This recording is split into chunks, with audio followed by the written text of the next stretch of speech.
تاني يوم كابتن الخطيب قال لك ايه تاني يوم؟ احنا بنثق في اولادنا وانا عارف ان التوقيت صعب، لكن هو ده التوقيت بتاعكم. ده التوقيت بتاعكم. ده ولاد وقت النادي بيجوا في الاوقات الصعبه. ده وقت ان انتوا يعني اللي تقدروا ان شاء الله تشيلوا فيه تساعدوا فيه النادي، والحمد لله رب العالمين.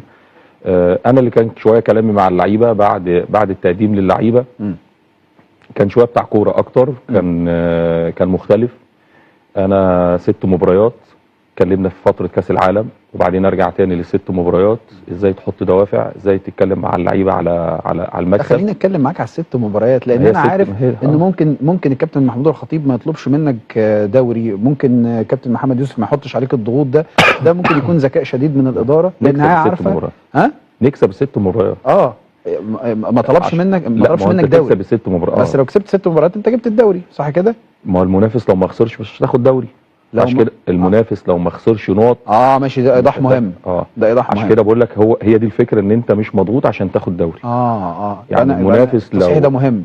يبقى انت ما طلبش منك دوري، مش معناه انه لا، انت مطلوب منك تكسب ال6 ماتشات. مطلوب منك تكسب ال6 ماتشات طبعا، واللعيبه ترجع لحالتها، واستنى اللي قدامك يقع، واستعداد قوي لكاس العالم للانديه. وفي لعيبه ما كانتش بتلعب، وفي لعيبه لازم تاخد فيها قرارات، هي هتكمل او هتمشي. تحديات كتير طبعا.